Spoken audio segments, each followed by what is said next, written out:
캐나다 토론토. 캐나다 승무원인 여성이 다른 승무원 동료들과 이야기를 나눕니다. 넌 이제 하다하다 갈 데 없어서 한국 항공사에 가. 그냥 이 정도면 미안하지만 승무원 그만두고 다른 일 알아보는 게 어때? 친구들이 무시하다가 심지어는 화까지 냅니다. 하지만 그 승무원도 어쩔 수 없다고 하는데요. 왜 승무원을 그만두지 않고 끝까지 하려는 걸까요? 오늘의 사연은 캐나다 메리 씨의 사연입니다. 어떤 사정이 있었는지에 대한 사연. 시작하겠습니다. 안녕하세요, 메리입니다.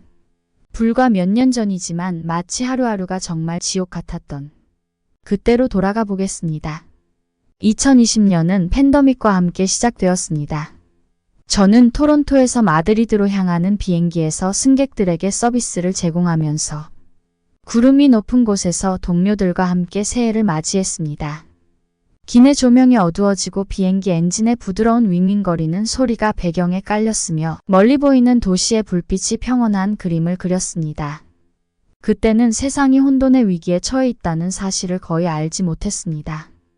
2월 중순쯤 되자 정체불명의 바이러스에 대한 속삭임은 귀를 의심케 하는 헤드라인으로 바뀌었습니다.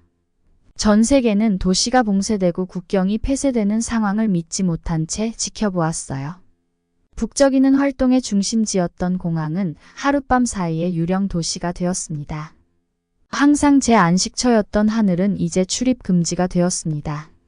제가 수년간 몸담았던 에어 캐나다 항공은 운항을 중단하기 시작했습니다. 동료들과 저는 이것이 일시적일 거라는 희망에 매달렸습니다. 하지만 몇 주가 지나고 몇 달이 지나자 현실이 닥쳐오기 시작했습니다. 정리해고가 시작되었고 끈끈하게 뭉쳐있던 승무원들이 뿔뿔이 흩어지기 시작하면서 각자가 뒤집어진 세상에서 제자리를 찾으려 애쓰고 있었습니다. 공식 통지서를 받던 날을 기억합니다. 손에 든 종이의 무게가 보기보다 훨씬 더 무겁게 느껴졌어요. 유감스럽게도 라는 문구가 흐릿해지면서 눈물이 쏟아졌습니다. 또 떨어진 걸까요? 그토록 열심히 일해온 꿈의 직장과 그 직장을 중심으로 쌓아온 삶이 제 소나기에서 빠져나가는 것 같았습니다. 역시 그 순간보다는 밤이 되면 가장 힘들었습니다. 토론토에 있는 저희 아파트의 정적은 비행기 기내의 익숙한 소리와 극명한 대조를 이루었습니다. 동료들의 웃음소리, 승객들의 수다, 광활한 하늘을 떠올리게 하는 가끔씩의 난기류도 그리웠습니다. 제 가장 친한 동료 조이는 중국의 일본의 전일본 공수에 취직을 했습니다. 저는 두 군데 지원을 했지만 떨어졌었고 저의 생활은 더욱더 암울해졌습니다. 하지만 절망 속에서도 한 줄기 희망이 떠올랐습니다. 다른 회사 승무원 중 한 명이 한국에서의 기회를 언급했습니다. 처음에는 말도 안 되는 생각처럼 보였습니다. 팬데믹 상황에서 지구 반대편으로 이사한다고요?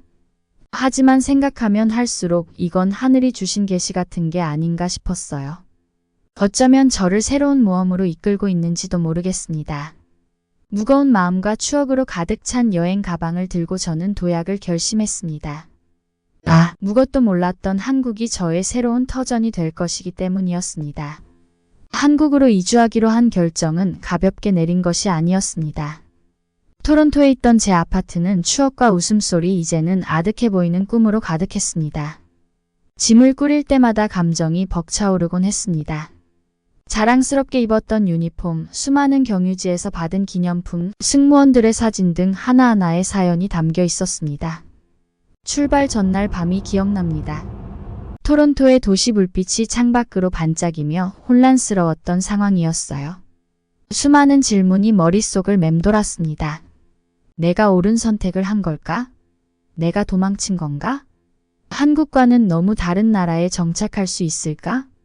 하지만 머리가 계속 복잡했을 때 갑자기 떠올랐습니다. 메리 인생은 폭풍우를 피하는 게 아니라 빗속에서 춤추는 법을 배우는 거야. 라고 할머니가 말씀하셨던 어린 시절의 기억이 떠올랐거든요. 수년 전에 하신 그 말씀은 이제 깊은 의미를 담고 있습니다. 이때를 위해서 할머니가 이야기를 하신 거구나 싶었어요. 드디어 저는 춤추러 한국에 가야 하는 거구나 싶었습니다. 서울로 향하는 여정은 흐릿했습니다.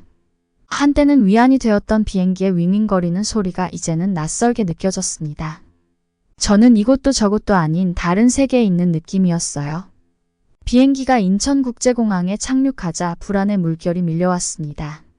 한국어 안내 방송, 낯선 얼굴들, 광활한 터미널 등 모든 것이 압도적이었습니다. 그런데 예상치 못한 일이 벌어졌습니다. 비행기에서 내리자 7살도 안 된 어린 소녀가 제게 다가왔습니다. 큰 눈과 수줍은 미소를 지으며 작은 종이약 한 마리를 건네주었습니다. 행운을 빌어요. 소녀는 서툰 영어로 속삭이더니 엄마에게 달려갔습니다. 그 작은 종이약, 그 단순한 친절이 저에 대한 한국에 대한 인식이 완전 바뀌는 순간이었어요. 낯선 땅에서도 인간애를 나눌 수 있는 연결의 순간이 있다는 것을 일깨워 주었습니다. 학을 주머니에 소중하게 넣고는 새로운 각오를 다지며 저는 한국이 저를 위해 준비한 모든 것을 받아들일 준비가 된 채 미지의 세계로 발을 내디뎠습니다. 인천국제공항의 광활한 공간은 인상적이었어요. 세련된 건축물과 다양한 언어의 왁자지껄한 소리, 출국장과 입국장에 정돈된 혼잡함이 현대 한국의 모습을 생생하게 그려냈습니다. 공기는 설렘과 기대감, 그리고 인근 식당에서 풍기는 한국 음식의 향기로 가득했습니다. 입국 심사대를 통과하면서 만감이 교차하는 것을 느꼈습니다. 공항 직원들의 근엄한 표정, 빠른 여권 도장 찍기, 그리고 긴 줄은 제가 더 이상 익숙한 땅에 있지 않다는 것을 알려주는 것 중 하나가 되었다고 해야 할까요?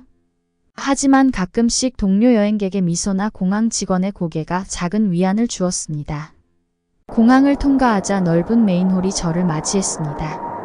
디지털 디스플레이를 통해 문화 공연이 펼쳐지고 키오스크에서는 한국의 역사와 유산을 엿볼 수 있었습니다. 이곳은 단순한 공항이 아니라 한국인의 영혼이 깃든 관문이라는 것이 분명했습니다. 저는 잠시 시간을 내어 공항 카페 중 한 곳에 앉기로 했습니다. 처음으로 마시는 정통 한국 차를 마시며 세상 돌아가는 모습을 바라보았습니다. 재회하는 가족들, 다음 미팅을 위해 서두르는 비즈니스맨들, 열심히 여행 계획을 논의하는 관광객들, 저마다의 사연과 여정을 가진 사람들. 갑자기 부드러운 멜로디가 제 귀를 사로잡았습니다.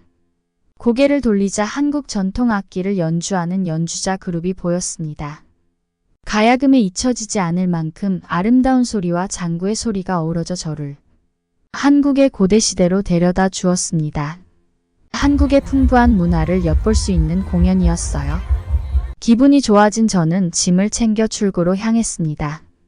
문이 열리자 분주한 바깥 세상이 펼쳐졌습니다. 밝은 불빛과 우뚝 솟은 고층 빌딩, 그리고 멀리서 들려오는 도시의 웅성거림이 저를 기다리고 있었습니다. 신비와 경이로움이 가득한 서울이 조금만 더 가면 도착했습니다. 심호흡을 하고 종이약을 소중히 주머니에 넣은 채 선선한 한국의 밤속으로 들어서며 기대했어요. 서울 도심에 위치한 대한항공 본사는 현대적인 경이로움을 자아내는 건물이었습니다. 반짝이는 유리 외관은 도시의 스카이라인을 반영했고 상징적인 로고인 태극 문양은 한국인의 환대 정신의 중심지로의 여행을 약속했습니다. 첫날 저는 긴장감이 가득했습니다. 건물의 거대한 규모와 깔끔한 유니폼을 입은 수많은 얼굴들, 그리고 제 커리어의 새로운 장을 시작한다는 사실에 저는 설레었습니다. 어렸을 때 에어 캐나다에 입사한 그때와는 전혀 다른 느낌이었어요. 하지만 메인홀에 들어서자 따뜻한 환영이 기다리고 있었습니다. 저와 마찬가지로 전 세계 각지에서 온 훈련생들이 하늘을 향한 공통의 열정으로 한자리에 모였습니다. 교육은 회사의 가치에 대한 소개로 시작되었습니다. 존중, 탁월함, 정직은 단순한 단어가 아니라 대한항공을 지탱하는 기둥이었습니다. 저희는 단순히 승무원이 되기 위한 교육을 받는 것이 아니라 한국 문화의 홍보대사로 양성되고 있었습니다. 그 기간은 상당히 길었어요. 신갈연수원과 객실훈련원 등등 이동하면서 계속 배워나갔어요.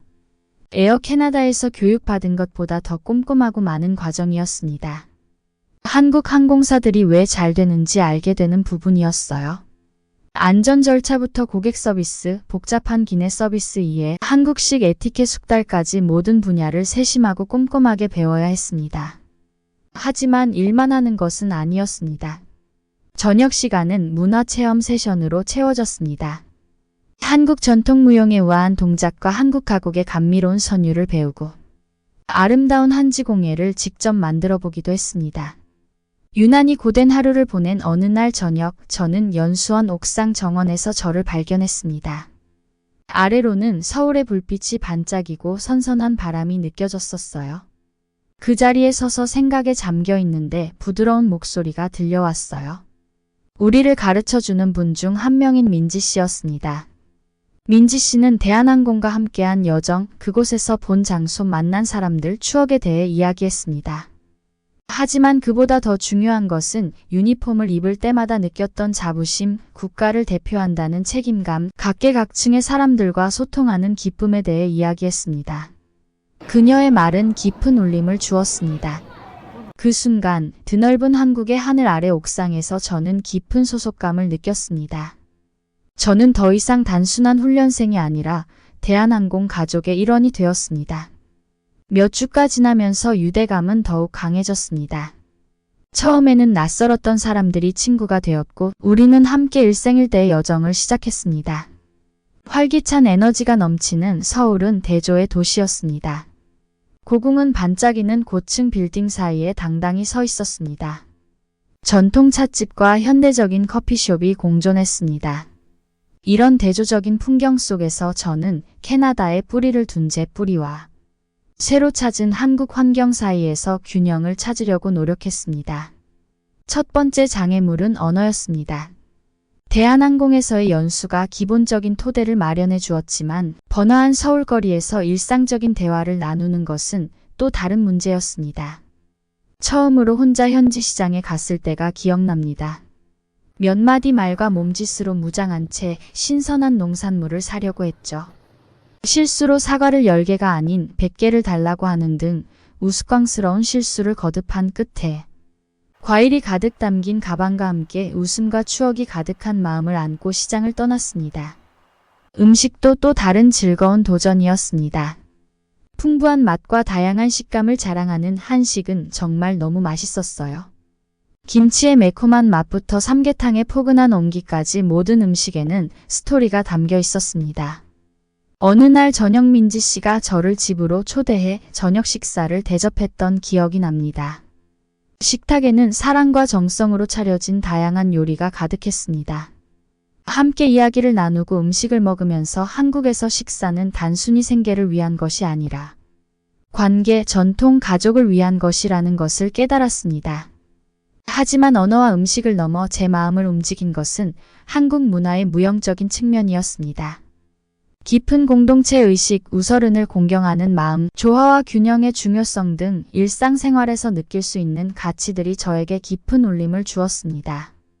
인사할 때 고개를 살짝 숙이고 전통 다도의 차분함을 즐기고 심지어 지역 축제에 참여해 한복을 입고 전통북의 리듬에 맞춰 춤을 추는 저를 발견했습니다.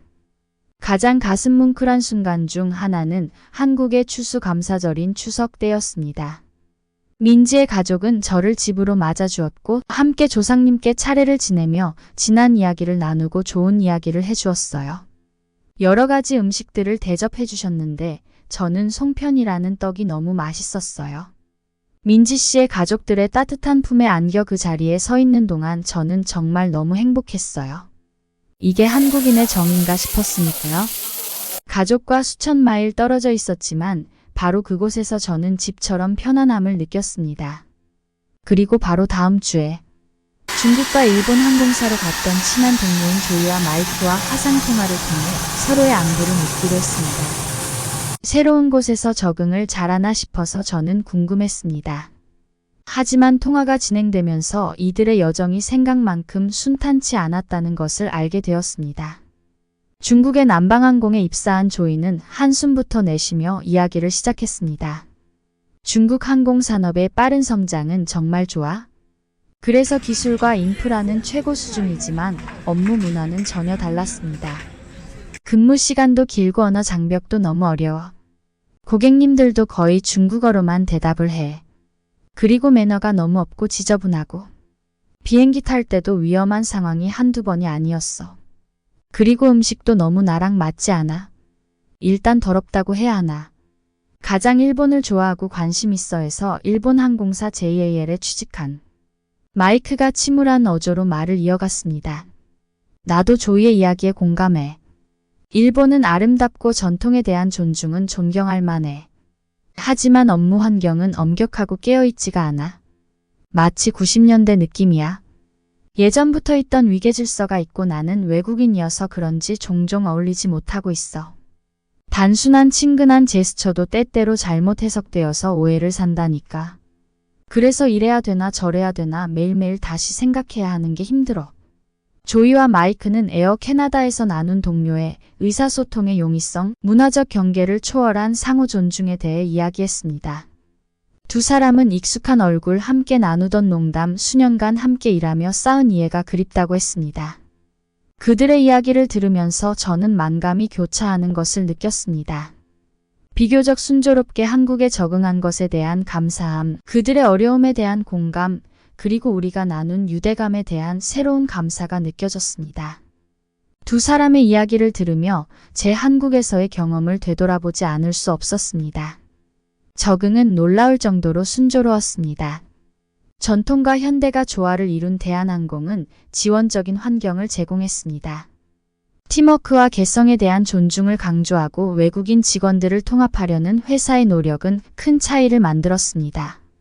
교육은 승무원으로서의 역할뿐만 아니라 한국 문화를 이해하고 감상하는 데 중점을 두었습니다. 제 경험을 공유하면서 조이와 마이크의 목소리에서 부러움의 기운을 느낄 수 있었습니다. 한국은 진짜 좋다. 조이는 그리움이 묻어나는 목소리로 말했습니다.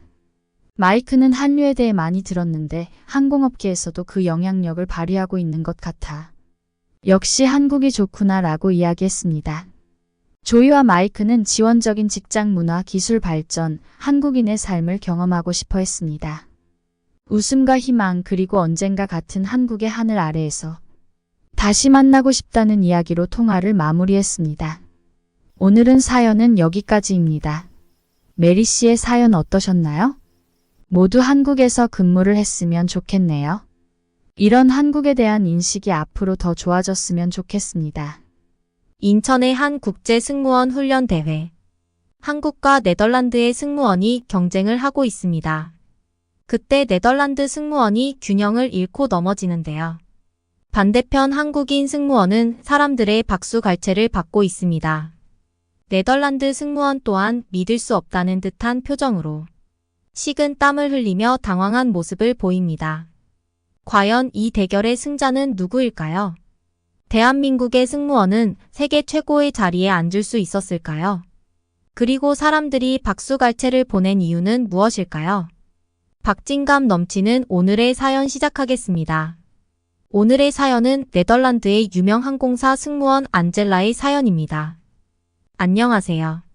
저는 30대 초반의 유명 항공사의 승무원으로 일하고 있는 안젤라입니다. 제 삶은 구름 위를 날고 새로운 곳을 방문하고 다양한 사람들을 만나는 것이었습니다. 하지만 국제 승무원 훈련 대회에서 일어날 일에 대해서는 아무것도 준비하지 못했습니다. 우리 팀이 대회에 참가하기 위해 한국행 비행기에 탑승하던 날은 암스테르담의 화창한 날이었습니다. 우리 사이에는 설렘이 가득했습니다. 그동안 갈고 닦은 실력을 뽐내고 새로운 기술을 배우고 당연히 우승할 준비가 되어 있었습니다. 이 대회가 제 인생을 상상도 못했던 방식으로 바꿔놓을 줄은 꿈에도 몰랐습니다. 한국에 도착하자마자 저는 도시의 활기찬 에너지에 압도당했습니다. 고층 빌딩과 활기찬 거리, 현대 건축물과 전통 건축물이 어우러진 모습은 전에 본 적 없는 풍경이었죠. 대회 첫날은 치열했습니다. 전 세계에서 모인 팀들이 저마다 독특한 스타일과 기술을 선보였죠. 그때 승현이를 처음 봤어요. 승현이는 한국팀의 일원이었는데 승현이에게서 눈에 띄는 무언가가 있었어요. 자신감이 넘치고 실력이 뛰어났으며 팀원들이 승현이를 중심으로 뭉치는 것 같았죠. 그때 바로 그녀가 저희 주요 경쟁자가 될 거라는 걸 알았죠. 이 대회는 안전 절차, 비상 대응, 고객 서비스 능력을 시험하는 도전적인 행사였어요. 저는 잘하고 있었지만 승현이도 마찬가지였어요. 점수 차가 팽팽하게 맞섰고 우리 둘 사이의 긴장감은 점점 커져갔어요. 서로에게 말 한마디 건네지 않았지만 라이벌 의식은 확연히 드러났죠. 그러던 중 모든 것을 바꾼 사건이 발생했습니다. 바로 비상대피 훈련이었고 긴박한 상황에서 우리의 기술과 평정심을 시험하는 자리였습니다. 우리 팀이 먼저 일어났어요. 마지막까지 잘하고 있었는데 제가 비틀거렸어요. 순식간에 일어난 일이었죠. 승객들을 이끌고 출구로 향하는 순간 저는 균형을 잃고 넘어질 뻔했습니다. 그때 옆에서 지켜보던 승현이가 뛰어들었습니다. 승현이는 저를 붙잡아 일으켜 세우며 잘할 수 있어요 라고 속삭였습니다. 그녀의 친절한 행동에 저는 깜짝 놀랐습니다. 모두가 서로를 이기기 위해 노력하는 대회에서 승현이는 저에게 공감과 팀워크도 중요하다는 것을 보여줬습니다. 우리는 훈련을 마쳤고 비록 우리 팀이 우승하지는 못했지만 저는 훨씬 더 값진 것을 얻은 것 같았습니다. 그날 저녁 호텔 방에 누워 승현이의 제스처가 계속 떠올랐습니다. 대회와 인생 전반에 대한 제 자신의 접근 방식에 의문을 품게 되었죠. 저는 항상 승리에만 집중해왔는데 승현이는 그 이상의 것이 있다는 것을 보여줬어요. 라이벌이어야 할 사이라도 서로 소통하고 이해하고 서로 돕는 것이 중요하다는 것을요. 다음 날 저는 승현이에게 다가갔습니다. 승현이 도와줘서 고맙다고 인사를 건넸고 놀랍게도 우리는 바로 친해졌어요. 우리는 서로의 삶과 나라, 승무원으로서의 경험에 대해 이야기를 나눴어요. 승현 씨도 저만큼이나 오랫동안 이 일을 해왔고 같은 이유로 이 일을 좋아한다는 것을 알게 되었습니다. 우리는 이야기를 나누며 웃었고 대화가 끝날 무렵 저는 새로운 친구를 사귀었다는 것을 알았습니다. 나머지 대회는 흐릿하게 흘러갔지만 승현이와의 라이벌 관계는 우호적인 경쟁 관계로 바뀌었습니다. 서로를 응원하고 팁을 공유하고 필요할 때는 서로를 도와주기도 했죠. 대회가 끝났을 때쯤 저는 그 어떤 훈련보다 승현이와 한국에서의 경험을 통해 더 많은 것을 배웠다는 것을 깨달았습니다. 네덜란드로 돌아가는 비행기 안에서 저는 제 자신과 약속을 했습니다. 대회가 아니라 이 매력적인 나라를 탐험하고 새로운 친구를 다시 만나기 위해 한국을 다시 방문하겠다고. 대회가 끝난 후 일상으로 돌아간 삶은 전 세계를 끊임없이 여행하는 승무원에게는 평범한 일상이었습니다. 하지만 제 마음은 종종 한국과 승현이에게로 돌아갔어요. 그곳과 그곳에서 맺은 우정에 대한 무언가가 제 마음속에 남아 있었기 때문입니다. 몇 달이 지나고 1년이 지나고 대회에 대한 기억과 승현이가 베푼 친절이 제게 남아 있었습니다. 더 이상 대회가 중요한 게 아니라 우리가 맺은 인연이 중요해졌어요. 그때 저는 제 자신과의 약속을 지킬 때가 되었다고 생각했고 한국을 방문하기로 결심했습니다. 한국으로의 여정은 설렘과 긴장감으로 가득했습니다. 문화와 역사가 풍부한 나라를 탐험할 생각에 설레기도 했지만 오랜만에 승현이를 만난다는 생각에 긴장도 되었죠. 우리의 우정은 여전히 변함없을까?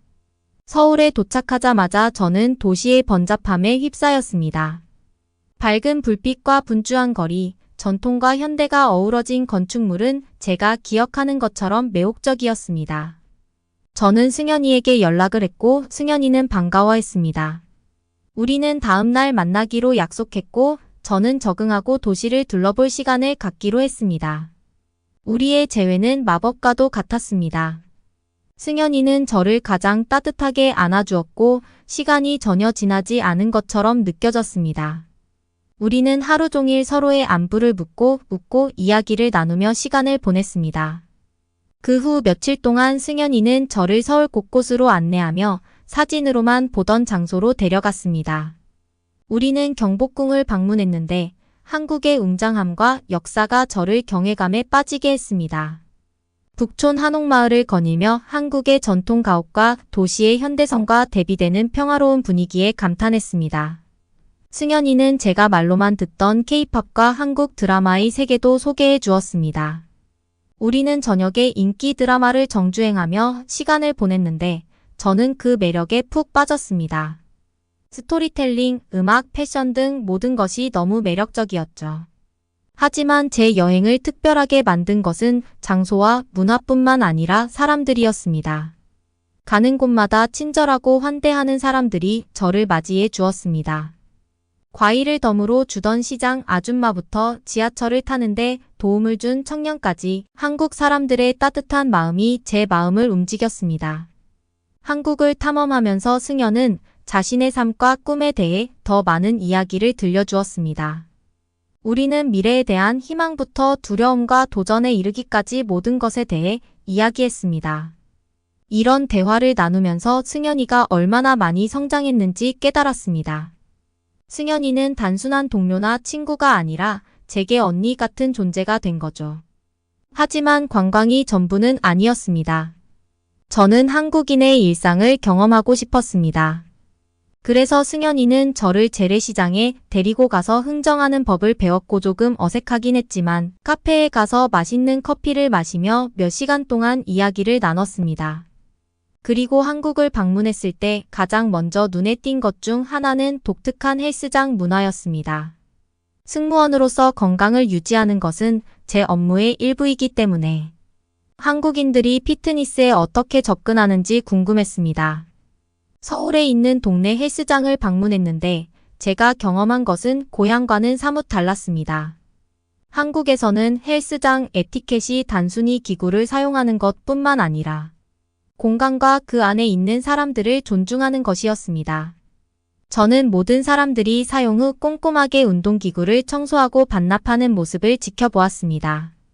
타인에 대한 책임감과 배려에 대한 교훈을 얻었습니다. 청결과 질서에 대한 이러한 관심은 저에게 새로운 것이었고 이러한 가치가 일상생활에 뿌리내린 모습에 감탄했습니다. 제 관심을 끌었던 또 다른 측면은 길거리에 공공 쓰레기통이 없다는 것이었습니다. 쓰레기통을 흔히 볼 수 있는 네덜란드에서 온 저로서는 놀라운 일이었습니다.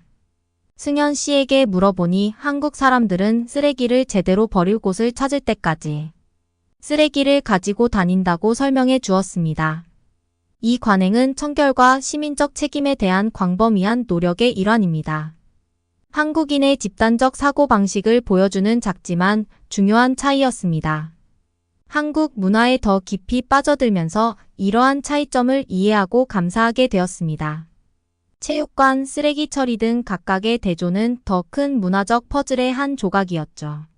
한국은 다양성 속에 아름다움이 있고 모든 문화에는 존중과 이해가 필요한 고유한 삶의 방식이 있다는 것을 가르쳐 주었습니다. 한국에서 더 많은 시간을 보낼수록 이러한 문화적 뉘앙스가 한국의 정체성에 어떻게 기여하는지 깨닫게 되었습니다. 체육관에서의 규율적인 접근 방식부터 책임감 있는 쓰레기 처리, 양육적이면서도 독립적인 자녀 양육 방식까지 각 측면은 한국 사회를 형성하는 가치와 전통을 증명하는 증거였습니다. 이러한 경험은 제 시야를 넓혀주었을 뿐만 아니라 제 자신의 문화에 대해서도 되돌아보게 했습니다. 저는 다른 관점에서 사물을 보기 시작했고 제 자신의 문화적 규범과 관행에 의문을 제기하고 재평가하기 시작했습니다. 한국에 대해 항상 흥미를 느꼈던 것 중 하나는 뷰티와 패션 허브로서의 한국의 명성이었습니다. 제 호기심을 잘 아는 승현이는 서울의 이 매력적인 면을 탐험하는 하루를 계획했습니다. 첫 번째 방문지는 뷰티 마니아들의 천국 올리브영이었습니다. 올리브영에 들어서자마자 저는 정말 다양한 제품에 놀랐습니다. 스킨케어 필수품부터 최신 메이크업 트렌드까지 뷰티 아이템의 신세계가 펼쳐져 있었죠. 승현 씨는 K-뷰티에 대한 해박한 지식으로 통로를 안내하며 각 제품의 장점을 설명해 주었습니다.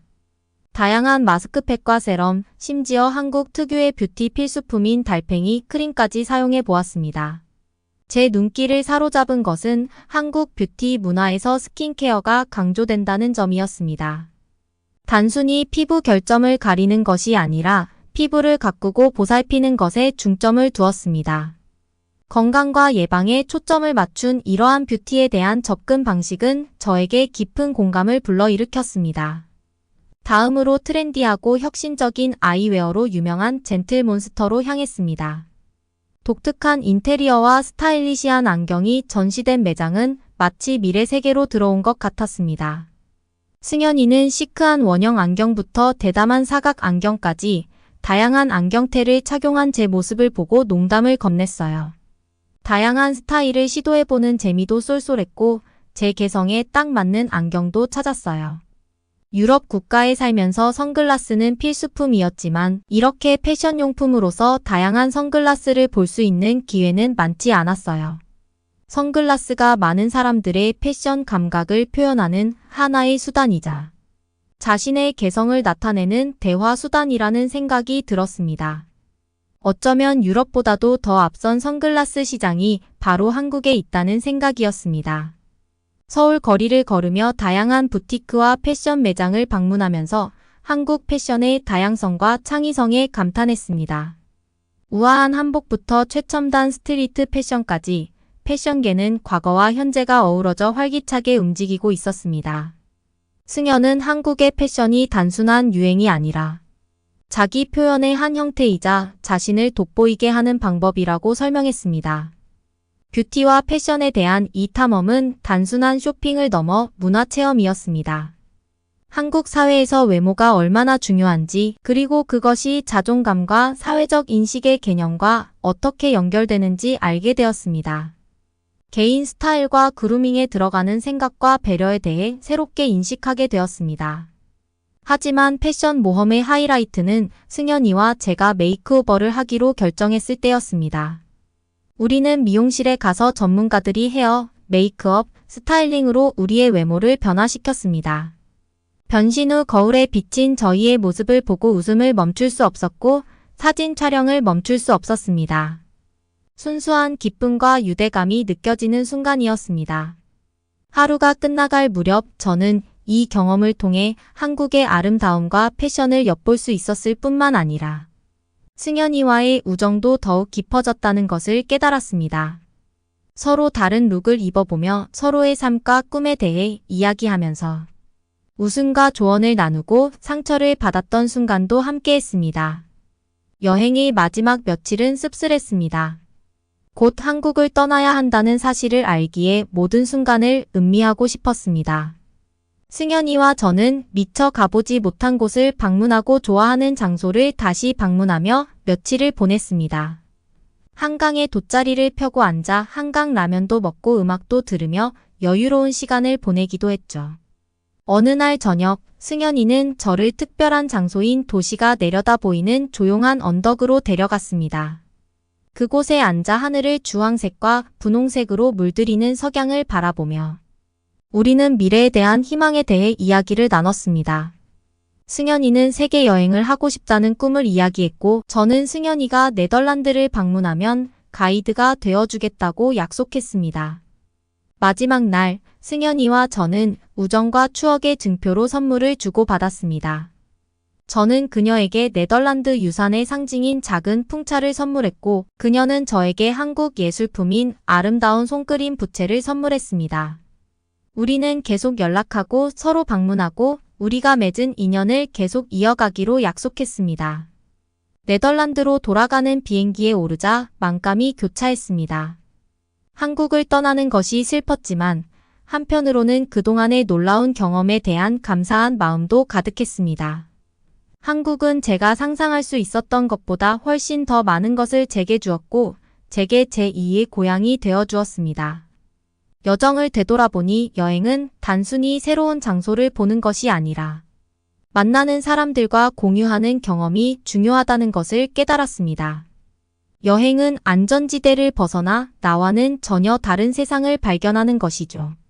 저는 한국에서의 시간을 통해 문화 교류와 이해의 중요성, 국경을 넘어선 관계 형성의 아름다움에 대해 배웠습니다.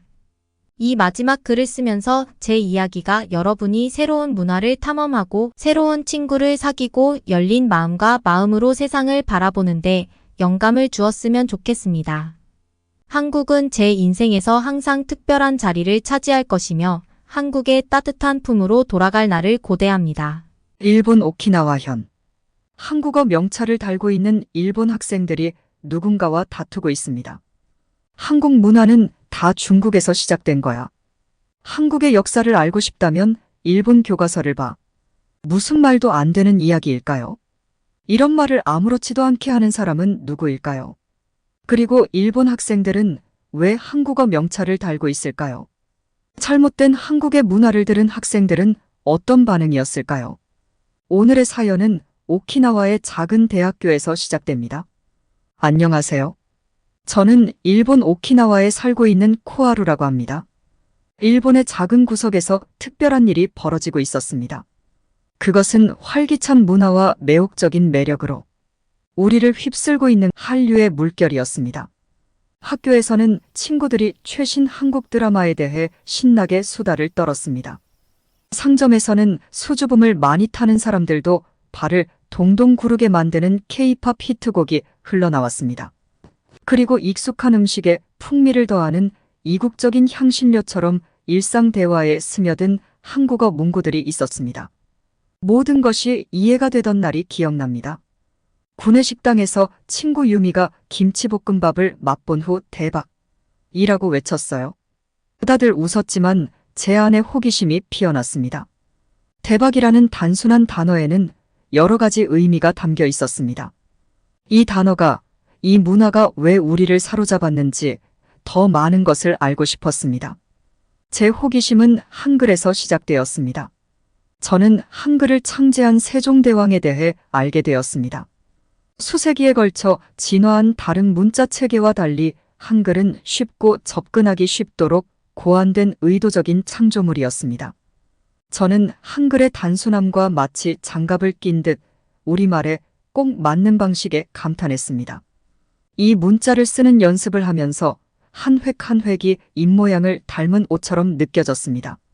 한글은 단순한 문자가 아니라 혁신의 힘과 언어의 아름다움에 대한 증거였습니다. 한국 노래와 드라마에 나오는 단어를 알아채기 시작했고 그 발견은 매번 짜릿했습니다. 한글은 노래의 멜로디나 드라마의 대사에 불과했던 문화를 해독하는 열쇠였습니다.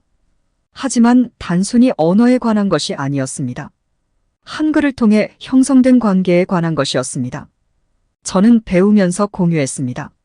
친구들과 노트를 주고받으며 한글의 구조에 감탄하고 발음이 틀릴 때면 웃기도 했습니다. 우리 소규모 그룹은 다양하고 열정적이며 국경을 넘어선 무언가에 대한 공통의 사랑으로 묶인 한류의 축소판이 되었습니다. 더 깊이 파고들수록 호기심은 커져만 갔습니다. 한국 문화의 어떤 점이 우리에게 깊은 울림을 주는 것일까요? 반도의 작은 나라가 어떻게 수천 마일 떨어진 사람들의 마음을 사로잡을 수 있었을까요? 말 그대로 한글의 가나다와 함께 한국으로 빠져들었습니다. 한글을 배우는 것은 마치 보는 법을 배우는 것과 같았습니다. 한 글자 한 글자, 한 음절 한 음절이 한국어의 아름다움에 조금 더 넓은 눈을 뜨게 해주었죠. 책상에 앉아 공책을 펼치면 깔끔하게 쓰여진 한글로 가득 찬 페이지가 펼쳐지던 기억이 납니다. 마치 마법 같은 느낌이 들었습니다. 단순한 글자가 아니라 풍부한 문화적 보물을 여는 열쇠 같았죠. 펜으로 한 글자 한 글자를 따라가다 보니 그 획에서 역사의 맥락이 느껴졌습니다. 세종대왕의 한글 창제는 단순함 속에서도 훌륭했습니다. 한글은 논리적이고 거의 직관적이었습니다. 자음의 모양은 입이 소리를 내는 방식에서 영감을 얻었고 모음은 음양과 자연계의 원리를 바탕으로 설계되었습니다. 이러한 자연과 철학과의 연결은 한글의 시적인 특성을 부여했고 저는 그 매력에 푹 빠졌습니다. 하지만 모든 것이 쉽지만은 않았습니다. 새로운 언어, 특히 제 모국어와 너무 다른 언어를 배우는 것은 어려운 일이었습니다. 한국어에는 일본어에는 없는 소리들이 있었고 제 혀는 그 소리들에 걸려 넘어지곤 했죠. 하지만 실수할 때마다 배웠습니다. 어색한 소리를 낼 때마다 한국어의 리듬에 점점 더 가까워졌습니다. 그러면서 왜 한글이 세계에서 가장 과학적인 문자 체계 중 하나로 꼽히는지 이해하기 시작했습니다. 한국어를 이렇게 명확하고 효율적으로 전달할 수 있는 능력은 그야말로 천재적인 것이었죠. 그리고 배우면 배울수록 더 많은 것을 알고 싶었습니다. 저는 한글이 감정과 사상의 선율에 맞춰 춤을 추는 방식에 감탄하며 한국의 시와 노래를 탐구하기 시작했습니다. 귀에 쏙쏙 들어오는 멜로디에 불과했던 K-팝 노래 가사는 이제 더 깊은 의미를 담고 있었습니다. 드라마 속 대사는 자막으로는 결코 다 담을 수 없는 미묘함과 뉘앙스를 드러냈습니다. 제 수첩은 단어와 문구들로 가득 찼습니다. 하지만 그보다 더 중요한 것은 한국 사람들, 그리고 한국이 세계 속에서 차지하는 위치에 대한 질문과 호기심으로 가득 차 있었다는 것입니다. 한글은 역사, 언어, 문화가 매혹적이고 예상치 못한 방식으로 얽혀 있는 더 넓은 세계로의 첫걸음이었습니다. 그래서 매일 밤 공책을 덮을 때마다 성취감과 기대감을 느꼈습니다. 저는 더 이상 한류의 구경꾼이 아니었습니다. 저는 참여자이자 탐험가, 문화와 문화를 잇는 가교 역할을 하고 있었습니다. 한국어를 더 깊이 파고들자 새로운 세계가 눈앞에 펼쳐지기 시작했습니다. 마치 상상도 못했던 보물이 가득한 방의 문을 여는 것과 같았습니다. 한국의 드라마와 음악이 저에게 한국을 소개해 주었습니다. 한국 드라마는 단순한 오락물이 아니라 한국 문화와 사회, 삶의 방식을 들여다볼 수 있는 창문이었습니다. 가슴 찡한 로맨스든 흥미진진한 스릴러든 각각의 이야기는 감정과 가치관을 담고 있었습니다. 저는 그 이야기 속에 빠져들어 기쁨과 슬픔을 마치 내 일처럼 느끼고 있었습니다. 하지만 저를 사로잡은 것은 이야기만이 아니라 그 이야기가 전해지는 언어였습니다.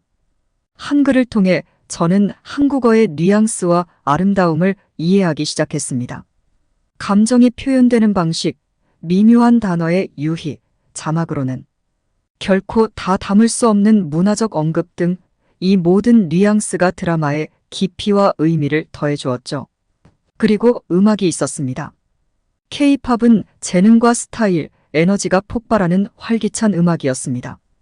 각 노래는 귀에 쏙쏙 들어오는 멜로디와 인상적인 안무, 전 세계 각국의 독특한 영향이 어우러져 있었습니다.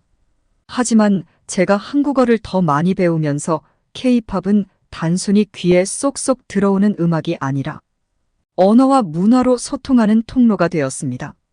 단순히 춤을 추기 위한 리듬으로만 느껴졌던 가사는 이제 이야기를 들려주고 감정을 표현하고 경험을 공유할 수 있게 되었습니다. 한국 드라마와 음악에 대한 애정이 커지면서 국제 교류 그룹에 가입하게 되었습니다. 이 그룹은 한국 문화에 대한 공통된 사랑으로 뭉친 다양한 문화의 용광로였습니다. 이곳에서 저는 한류가 자신의 삶에 어떤 영향을 미쳤는지 저마다의 이야기를 가진 각계각층의 사람들을 만났습니다. 우리는 좋아하는 드라마를 공유하고 최신 K-팝 히트곡에 대해 토론하고 심지어 한국 요리를 직접 만들어 보기도 했습니다. 이 모임은 단순히 관심사를 공유하는 자리를 넘어 하나의 커뮤니티가 되었습니다. 우리는 서로에게 한국뿐만 아니라 세계에 대해 배웠습니다. 대화는 종종 한국 드라마로 시작해서 글로벌 이슈, 문화적 차이, 인류애에 대한 토론으로 마무리되곤 했습니다. 이 그룹에 합류한 것은 정말 놀라운 일이었습니다. 경계를 뛰어넘어 사람들을 하나로 묶는 문화의 힘을 알게 되었죠. 한국 드라마와 음악은 단순한 수출품이 아니라 전 세계 사람들의 마음과 마음을 이어주는 가교 역할을 했습니다. 대화를 하고 우정을 쌓으며 언어와 국적을 뛰어넘는 공동체 의식을 만들어냈습니다. 이 교류 그룹에서 저는 소속감을 느끼고 세상을 더 깊이 이해할 수 있었습니다. 한국 문화에 대한 저의 여정이 단순히 새로운 언어를 배우거나 엔터테인먼트를 즐기기 위한 것이 아니라는 것을 깨달았습니다. 사람들을 이해하고 다양한 관점을 탐구하고 공통된 인간 경험에서 공통점을 찾는 것이었죠. 그룹에 더 많이 참여하면서 제 시야가 넓어졌습니다. 저는 한류가 단순한 문화 현상이 아니라 이해를 증진하고 고정관념에 도전하며 글로벌 연결을 촉진하는 변화의 촉매제라고 생각했습니다. 언어에 대한 호기심에서 시작된 한국 문화에 대한 저의 여정은 이제 발견과 연결, 문화 교류라는 훨씬 더 큰 여정으로 성장했습니다. 한류는 일본에만 국한된 현상이 아니라 전 세계로 퍼져나가는 세계적인 흐름이라는 것을 깨달았습니다. 국제교류그룹에서 저는 한국 문화가 수천 마일 떨어진 곳, 제가 가본 적 없는 곳의 삶에 어떻게 영향을 미치고 있는지에 대한 놀라운 이야기를 들었습니다. 한 가지 흥미로운 점은 미국인 친구가 말해준 한국어 강좌의 인기였습니다. 미국에서는 다른 외국어에 대한 관심은 줄어드는 반면 한국어 수업은 번창하고 있었습니다.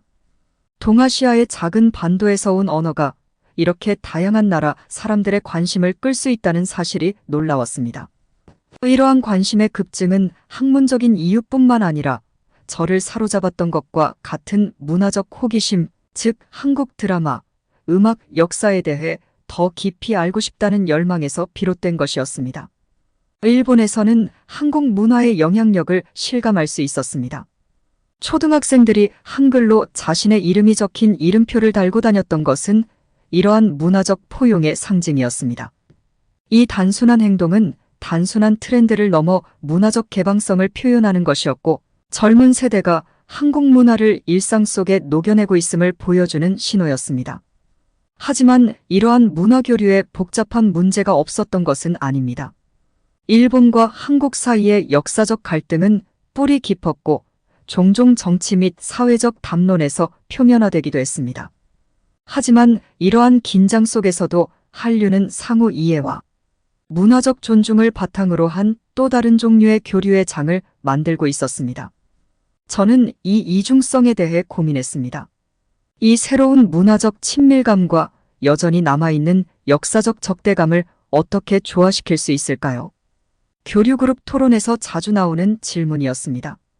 우리가 모든 해답을 가지고 있지는 않았지만 이러한 문제에 대해 토론하는 것 자체가 이해를 향한 한 걸음이었죠. 그룹에 더 많이 참여하면서 저는 외교의 도구로서 문화교류의 잠재력을 보기 시작했습니다.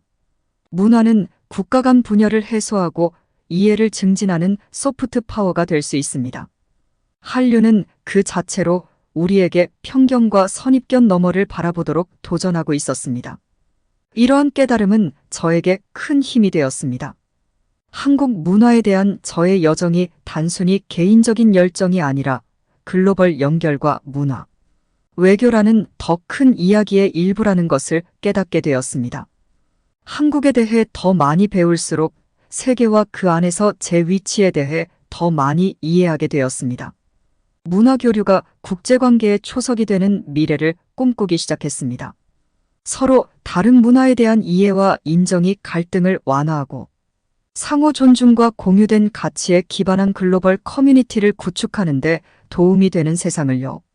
저는 한국 문화를 공부하면서 문화에는 국경이 없다는 것을 배웠습니다. 문화는 물처럼 흐르며 서로의 차이점 틈새로 스며들어 예상치 못한 곳에서 꽃을 피웁니다. 한류는 이를 증명하는 증거였으며 점점 더 상호 연결된 세상에서 우리의 문화 이야기는 우리만의 것이 아니라 인류가 공유하는 이야기의 일부라는 것을 상기시켜 주었습니다. 한국 문화에 대한 저의 애정이 깊어지면서 저는 역사관계에 이끌렸습니다. 과거를 이해하는 것이 현재를 이해하는 데 매우 중요하다는 것을 깨달았습니다. 한국 문화의 풍부함은 역사의 실타래로 짜여져 있었고 극복과 성장의 스토리였습니다. 한국 역사에 대한 저의 관심은 학문적인 것뿐만 아니라 개인적인 것이었습니다. 일본과 한국의 역사적 관계는 복잡하고 종종 긴장으로 가득 차 있었습니다. 이 역사를 파고들면서 저는 제 자신의 문화를 새로운 시각으로 바라보기 시작했습니다. 제가 자라온 이야기는 도전을 받았고 제가 배운 것에 의문을 품게 되었습니다. 일본에서는 한국과 교류의 역사가 종종 일본만의 관점에서 묘사되어 왔습니다. 하지만 한국의 왕조, 문화적 성취, 외세의 침략에 맞선 투쟁 등 한국의 역사에 대해 더 많이 배우면서 그동안 일본 교과서에서는 알 수 없었던 사실들을 이해하게 되었습니다. 사실 그대로의 역사를 보존해온 한국인의 문화에 대한 강한 자부심, 끈질긴 정신력을 보았습니다. 이러한 역사 탐험은 때때로 불편하기도 했습니다. 일본 조국의 과거 행적에 대한 불편한 진실과 마주해야 했기 때문입니다. 하지만 깨달음도 얻었습니다. 우리가 공유한 역사의 복잡성과 한일 관계에 여전히 영향을 미치는 민감성을 이해하기 위해서는 한국의 역사를 이해했어야만 했습니다. 우리 교류 그룹에서 역사에 대한 토론은 종종 화해와 이해에 대한 폭넓은 대화로 이어졌습니다. 한국 문화에 대한 열정을 가진 젊은이들이 어떻게 하면 양국 간의 더 긍정적인 대화에 기여할 수 있을까요? 쉽지 않은 대화였지만 꼭 필요한 대화였습니다. 과거를 받아들이고 더 나은 미래를 위한 기반을 구축하는 과정의 일부였으니까요. 진실을 받아들이는 것이 국가에 대한 신뢰를 회복하는 것이라는 생각이 들었습니다. 또한 한국사를 공부하면서 한국 문화에 더 가까이 다가갈 수 있었습니다. 한류의 현대적 측면뿐만 아니라 음악, 미술, 문학 등 여러 세대에 걸쳐 전해져 내려온 전통적 요소도 이해하기 시작했죠. 이러한 문화 유물 하나하나가 한국 역사라는 큰 퍼즐의 한 조각인 이야기를 들려주고 있었죠. 한류는 저에게 전환점이었습니다. 한국 문화에 대한 저의 사랑이 단순한 취미를 넘어 이해와 공감의 가교 역할을 한다는 것을 깨달은 순간이었죠. 한국의 과거에 대해 배우면서 저는 한국의 문화와 소통할 뿐만 아니라 그 역사를 기리고 있었습니다. 역사책을 덮고 배운 내용을 되새기며 새로운 목적의식을 느꼈습니다. 한국 문화에 대한 탐구는 더 이상 개인적인 성장에 그치는 것이 아니라 화해와 상호 존중이라는 더 큰 이야기의 일부였습니다.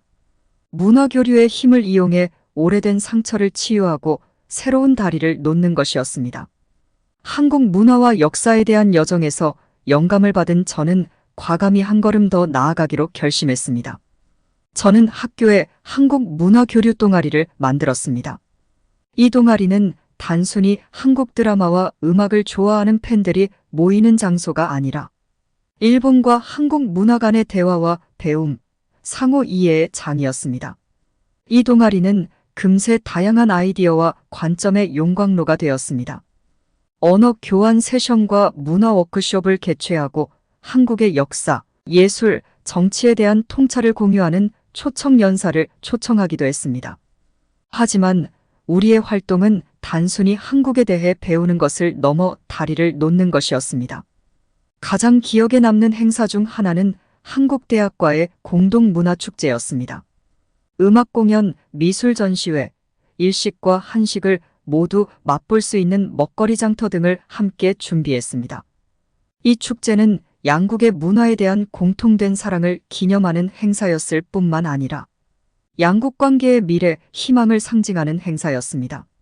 저는 이러한 활동을 통해 문화교류가 장벽을 허무는 힘을 직접 확인했습니다. 오해는 공감으로 바뀌고 고정관념에 도전하고 새로운 우정이 형성되었습니다. 이 클럽은 문화적 이해가 어떻게 더 깊은 존중과 이해로 이어질 수 있는지를 보여주는 작지만 활기찬 사례가 되었습니다. 한일 관계를 바라보는 제 시각도 크게 달라졌습니다. 저는 양국 관계의 미래는 상호 존중, 열린 대화, 서로의 문화와 역사를 이해하려는 공동의 노력에 의해 형성될 수 있다는 것을 깨달았습니다. 이 깨달음은 저에게 큰 힘이 되었습니다. 젊은 세대가 역사적 상처를 치유하는 데 중요한 역할을 할 수 있다는 희망을 갖게 되었습니다. 클럽이 성장하면서 우리의 영향력도 커졌습니다. 우리는 지역 학교에서 학생들에게 한국 문화와 역사를 가르치는 봉사 프로그램을 시작했습니다. 우리는 어린 마음에 호기심과 공감의 씨앗을 심고 싶었고 이 씨앗이 두 나라 사이의 간극을 메우는 이해의 나무로 자라나기를 바랐습니다. 여정을 돌아보니 제가 얼마나 많이 성장했는지 깨달았습니다. 외국 문화에 대한 단순한 호기심에서 시작된 여행이 인생을 바꾸는 여정으로 발전한 것이죠. 한국 문화는 저의 일부가 되어 세상을 바라보는 시각과 그 안에서 제 역할을 형성해 나갔습니다. 한국 문화교류 동아리를 창립하면서 제 소명을 찾았습니다. 단순히 한국 문화를 알리는 것을 넘어 서로 다른 문화가 만나고 배우고 함께 성장할 수 있는 공간을 만드는 것이었죠. 문화교류가 지속적으로 다리를 놓아주고 이해가 편견보다 우세하며 한류의 정신이 엔터테인먼트를 넘어 세상을 긍정적으로 변화시키는 힘이 되길 기원합니다. 오늘 사연은 여기까지입니다. 오늘 사연 어떠셨나요? 좋으셨다면 좋아요, 구독 알림 설정 부탁드립니다. 다음에 또 만나요.